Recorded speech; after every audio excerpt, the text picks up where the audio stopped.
Welcome to the Tunepact podcast. I'm your host, the punk rock pop, Lee Pierce. Today we're going to be talking about marketing for multimedia artists. And today we are joined by Andy Starkey and Scotty Crow of the Swamp Rats. Hey everybody, how's it going? I'm Scotty. And I'm Andy, yeah.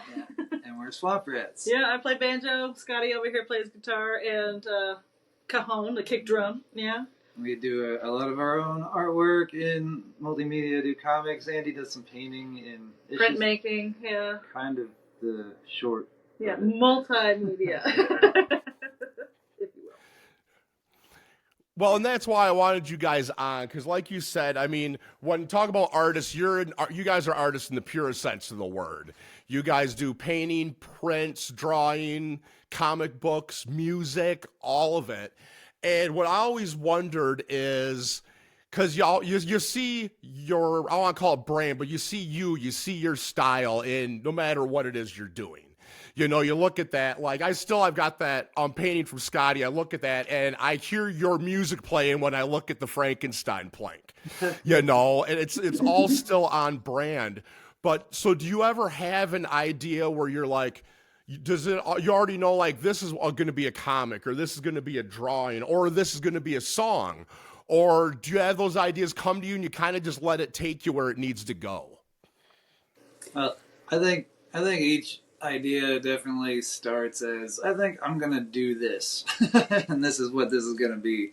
Because, like, speaking with music and comic, like, I write like essentially nonfiction stories about my friends.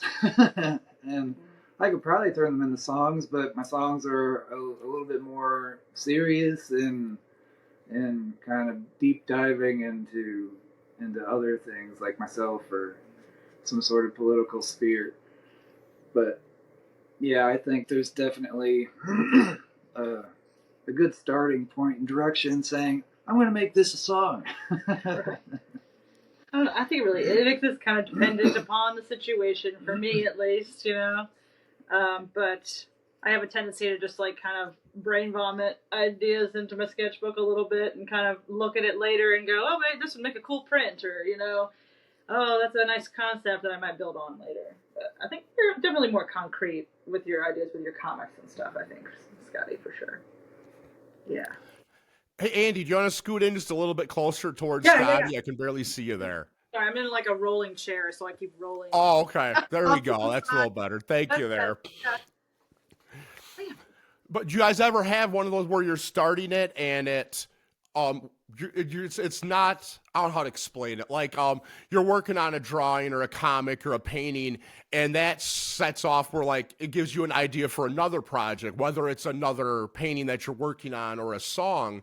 Do any of your stuff interconnect? I think most definitely to some degree, because I mean, when we're talking about our songs, and this is going to dive into a little bit of marketing, because with both of us being artists, we kind of have a connection and an image in our head that might want to come out with the song. And, you know, videos too. Like, we have ideas for different videos, and yeah, they're in our heads, you know? Right, but I guess we have the benefit because we're both kind of artists, visual artists as well. We can kind of talk about it with each other, you know? And I mean, we like to hire other artists as well, you know, but a lot of times it'll be like a song title or a phrase from a song, and we'll want to create an image out of that, and it might turn into a poster or a t-shirt.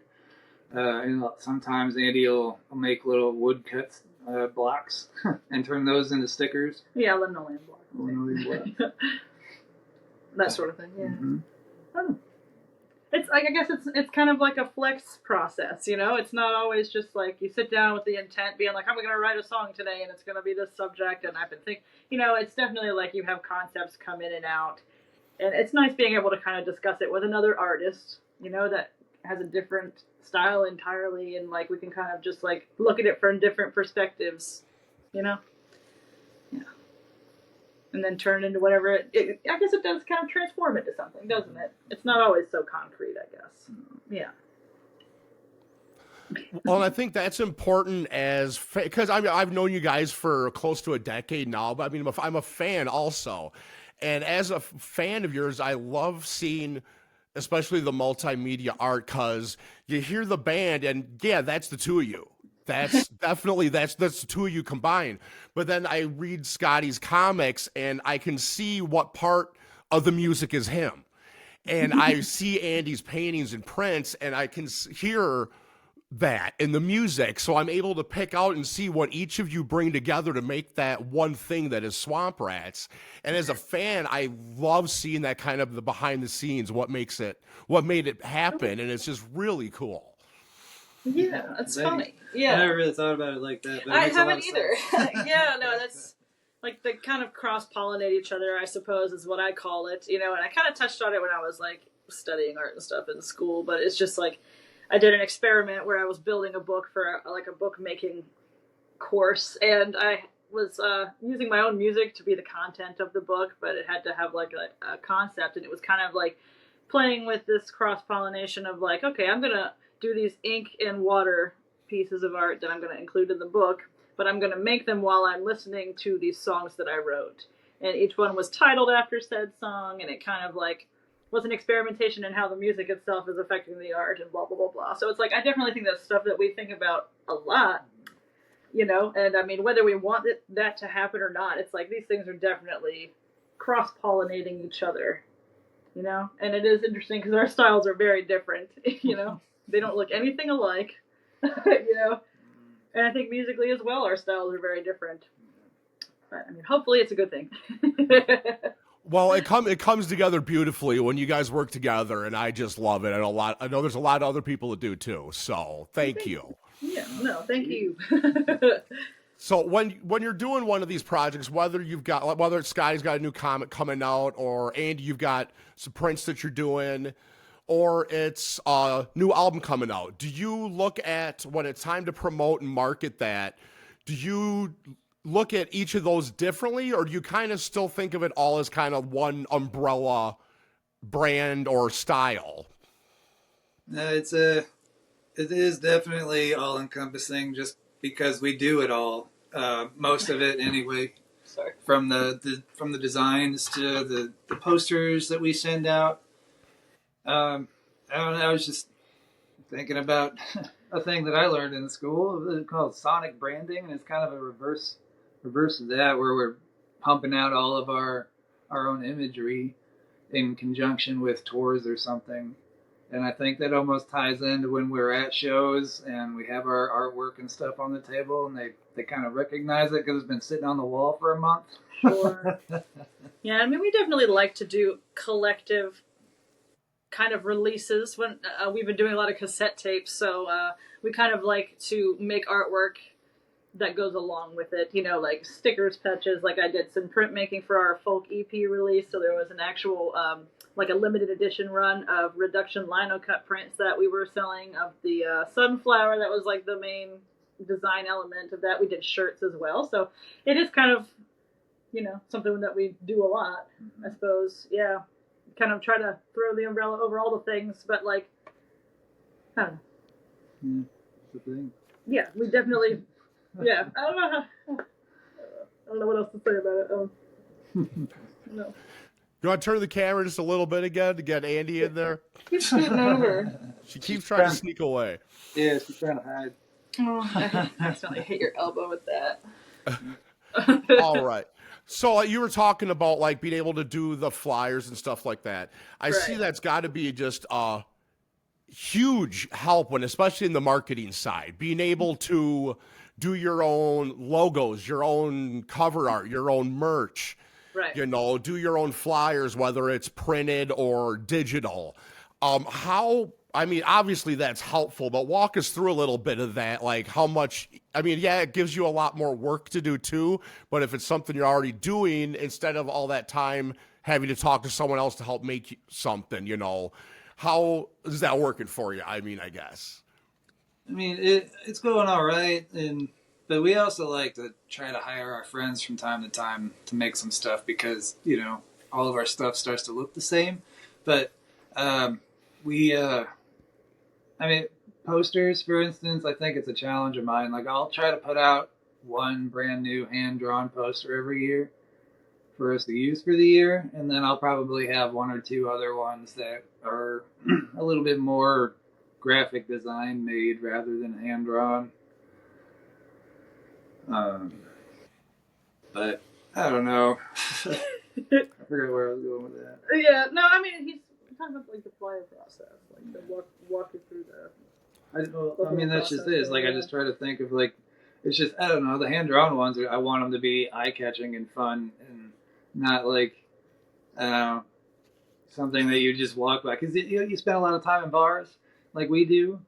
You start looking at things in the bar that might be eye catching to everybody, you know, and like one thing that I really like and talk about are coasters. You send posters and coasters to a bar to advertise. Coasters, yeah, because you're gonna. Because if you're not looking at the walls, you're staring at your coaster or playing with your coaster. Right. And if it looks fun, if it looks interesting, if it has a catch to it, like people are more drawn to it. So I don't know. The hand-drawn ones are a little bit more of a thought process for sure. Well, I think it helps us stand out as well because it's speaking to the age that we come from and like how old we are and like when we were growing up and being forged in the fires of our music scenes. It's like this is how we marketed. It was before social media, and it's like that never stopped happening for us because we're visual artists and we like doing it, and it makes you stand out kind of. Because not a lot of people, it's not as frequent, I suppose. I can't say not a lot of people because people do really commit to the imagery. Like Billy Strings is a big one. Like he really does hire a lot of artists to do printmaking for his tour flyers and everything. It's just really cool stuff, you know? But, I don't know. I kind of lost where I was going with that too. But. Well, you brought up a good point. You brought up a good point, though. Yeah. You brought up a good point about the flyers. Like, I see, I'm an old guy here, so like everything was flyers. There was no digital marketing or anything back in the day. And I still love seeing how many bands utilize flyers. And now they'll even, a lot of them don't even print them off. They go up on their social media, but they're still doing that old-fashioned glue and ink rebellion. It looks like they were put together with the newspaper, a Sharpie, and some Scotch tape, and ran off on somebody's mom's work printer, and I love that you, like Scotty, like you said, you still, when you go in and you sit at these bars you play at or the ones that you're going to see your friends play, you study, you're doing marketing research right there. You're going out, you're seeing what other flyers are up, what's catching people's eyes, what's going to work good for our next promo, or not necessarily even an art project, but something more where you're putting out just update for your upcoming show and stuff like that. Mm-hmm. And I think that's something a lot of bands forget about is just you're going to these gigs. A lot of them, you're not the normal band that's playing. You're coming through town. Well, see what everybody that's playing there every weekend is drawing their crowds. What's getting those people in the door? Mm-hmm. And I think that's something is you got to see what everybody else is doing. It might not work for you, but everybody's always got an idea that someone else hasn't thought of yet. Sure. Absolutely. Yeah. I mean, it's always good to see what's going on. Because, I don't know, things change a lot. Oh, especially in this day and age. Like, it's almost, it'll almost make you dizzy if you stand still long enough, just how quickly things change in all the markets and, so on and so forth. Yeah. Technology has made everything accelerate quite a bit, but it's like going back to what we were saying before, is like we like to send flyers. I mean, recently we haven't been doing it as much, but the few times that we've shown up, on our tour somewhere and someone like thanked us for sending them, it just means a lot because it's like, they're like, nobody ever does this anymore. They don't mail it to us weeks in advance. You know what I mean? But even the touring landscape and how you book a tour these days, like, it's changed, incrementally, especially since 2020, massively, so it's hard to book something months in advance sometimes, businesses had to shutter down and stuff after that. So it's just kind of changed how we do all that, We still like to make the flyers. Yeah. Well, and especially like up here, because I'm up in Wisconsin, and it's most bars and a lot of venues, they don't book anything from like November to March. Yeah. or sometimes even October to April. They only book because they know nobody's going to go out to see bands play. So it's really hard to book in advance if they've only got. So a lot of these bars and venues, they do all their booking like January for the rest of the year. And if you don't know that, then you're out. So yeah, trying to get stuff booked, I couldn't imagine, since everything's changed since 2020, what you guys must go through. For sure. Well, yeah, and it's like we're used to having to change because we've been moving around quite a bit for the last several years. That we're from the South, where it's like the seasons are entirely different. Busy season is not what busy season is up here. So we're learning that here. But the snow doesn't seem to stop anyone here in Detroit, Michigan. They go out anyway. It might not be as busy though. But we miss Wisconsin though. Can't wait to come back. We're planning on coming back this year. I hope so. Miss having you guys around. Yeah. All right. You guys had mentioned talking about the merch table. And I always wonder, because you guys always got so many cool things, whether it's the little figures or your stickers or your original artwork, the designs you guys do for the regular Swamp Rats merch. I would say regular. That's a disgrace called a regular. Band related stuff. But you guys, do you guys kind of feel like you set yourself up sometimes? Because, first of all, you always have so much cool stuff. I can just imagine there's got to be nights where you're like, why did we set all that out? Because now we got to pack everything back up. Or your friends and fans that come are expecting this awesome spread. So has that come back to bite you a few times yet, or no? I guess it depends on how you define biting. I don't think so. The only thing that really, I don't mind setting out our stuff because it's almost like a display of, look what I did. And you can take this home with you. It's like it's a labor of love. It is. It's fun to do. I think the only thing I regret is not getting enough T-shirts because we're always out of larges. Always. Everyone out there wears a large. Everyone. I don't care what size you are. I think it's fun exploring the merch because, again, going and playing shows and going to festivals especially, you always see what everybody else has got. And then you start talking to everybody else about their merch. And then it's also a good way to, network, too, because you find out who's using who for what merchandise. For our tapes, for instance, they come out of Philly from a friend of ours. Do it now T-shirts. Right. But it's a merchandise. It's a good networking tool too. Certainly, and when you're DIY from the ground up, like we are, you are utilizing every tool in the box that you have. But it's just a kind of like happy coincidence that it happens to be something that I love doing and that I've always wanted to do, which is making art and music. But it's just like.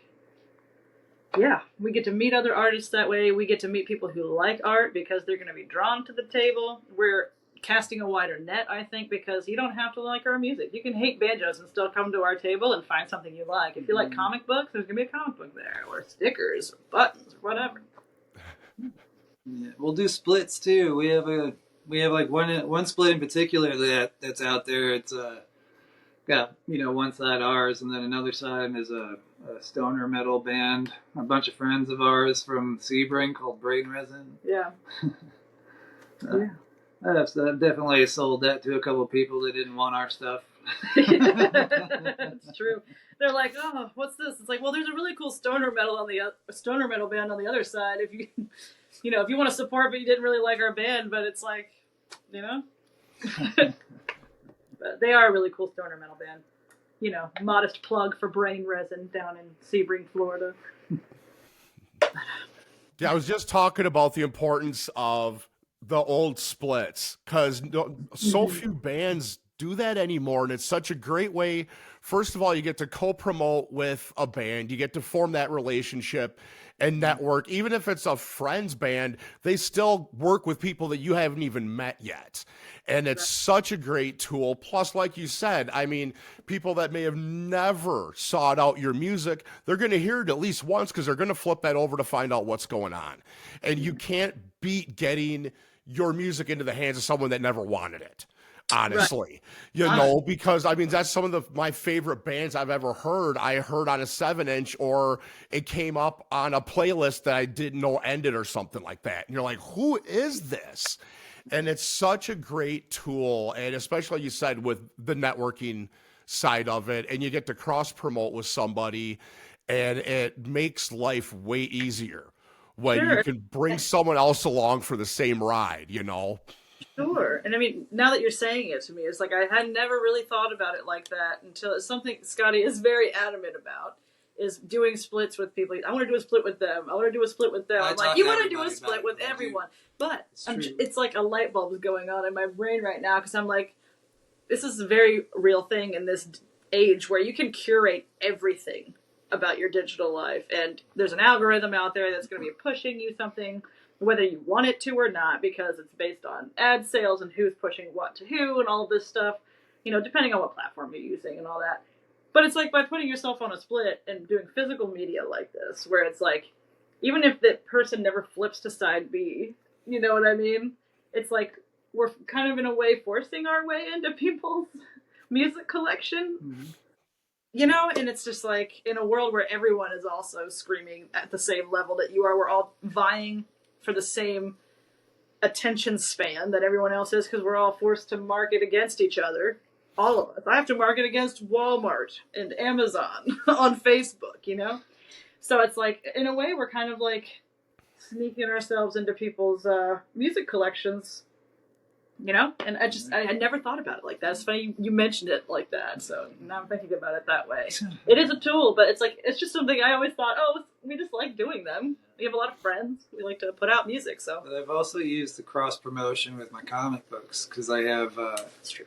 I have a whole series called, well, I mean, with the Pentagram String Band, you know, they're a band that I've just made a comic book out of. And then I've also done like a smaller series. It's more like a collection of short stories called Old God Chronicles. And they're all about touring musicians, but they're set in like a post-apocalyptic wasteland. Right. Which, I mean, you know, honestly, as a touring band, it feels sometimes like you're living in one. Yeah, but I started getting those comic books on their merch tables.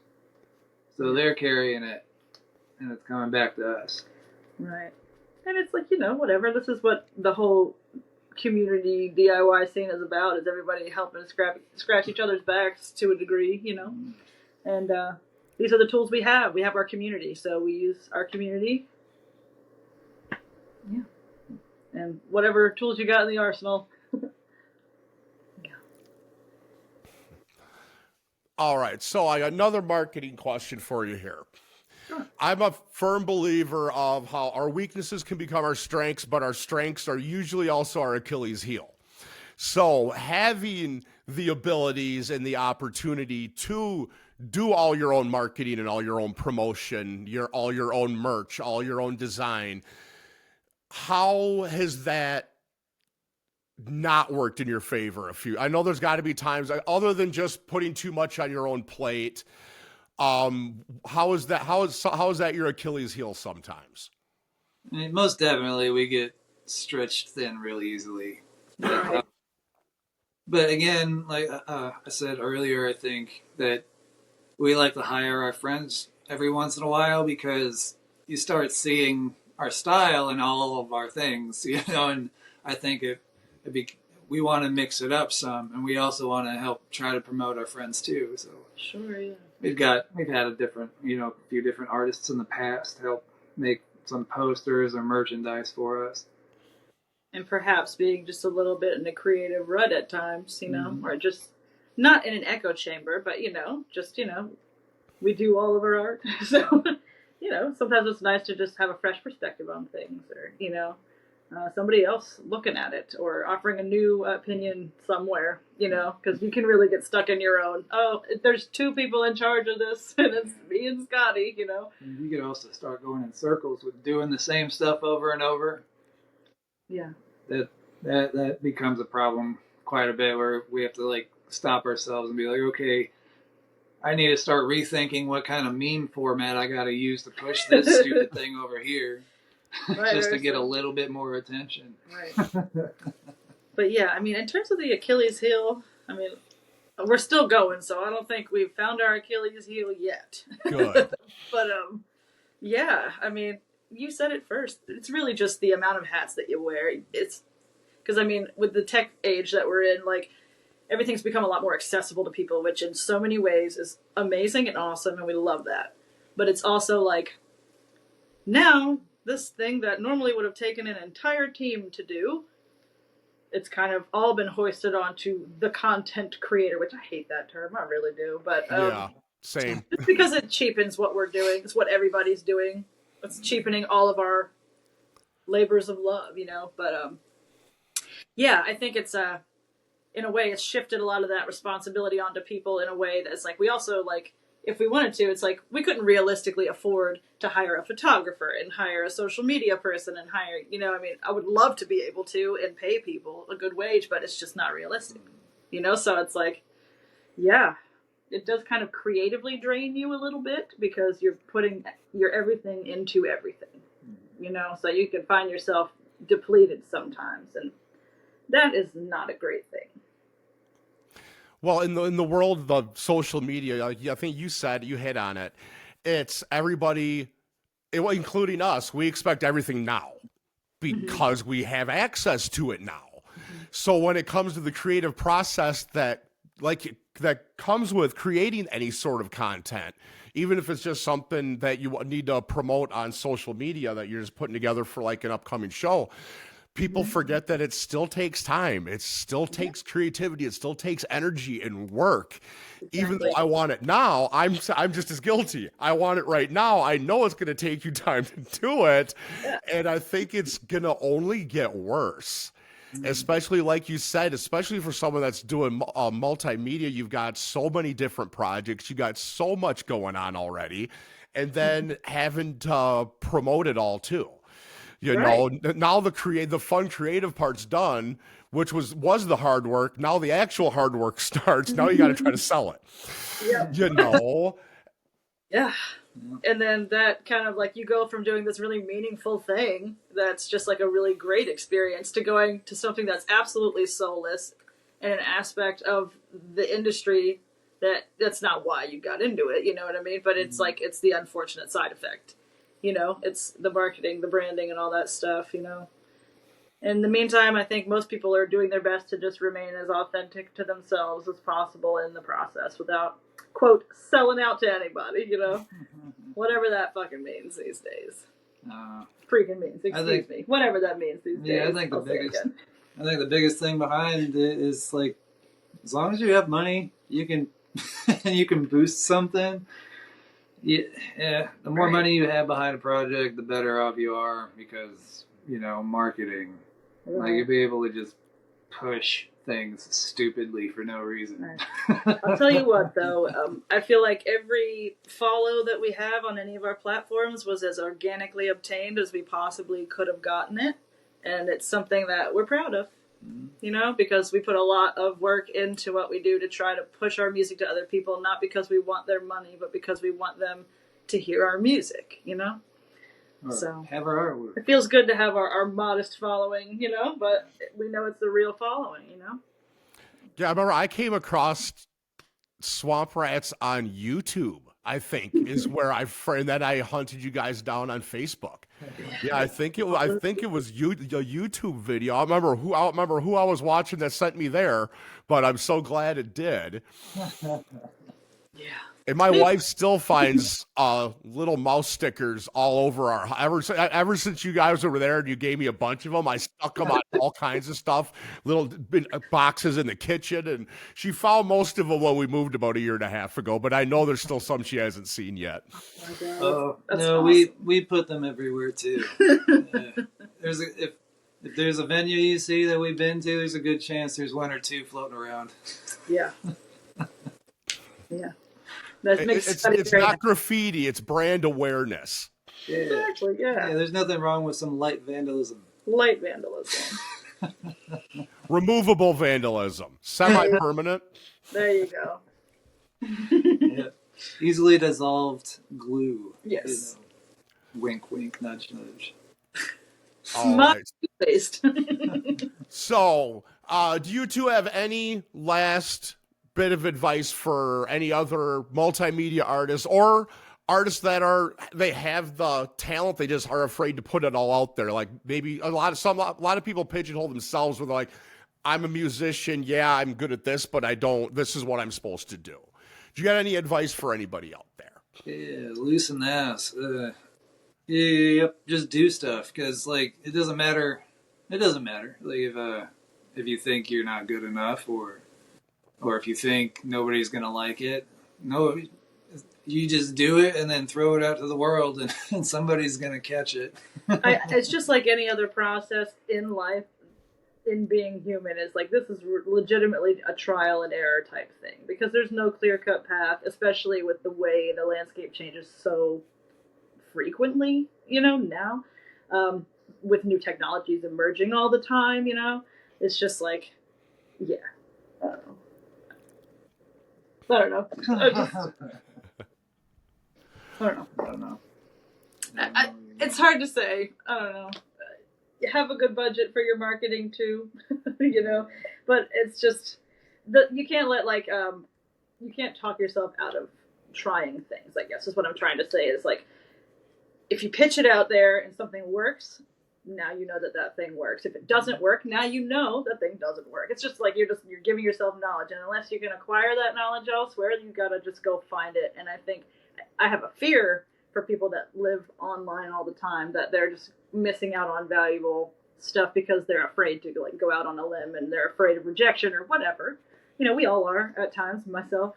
That's why I'm like, you should just give the advice, because he's still giving me advice to this day on how to be a more confident artist. Yeah, you just tell him to stop. Leave me alone. I'm going to do my thing. It really is the best advice, though, is just to do it. And even just don't listen to the voices that are telling you that it might not be the most amazing thing. It might not be, even competing with the best. Like, we're all have to start somewhere. Yeah. You know what I mean?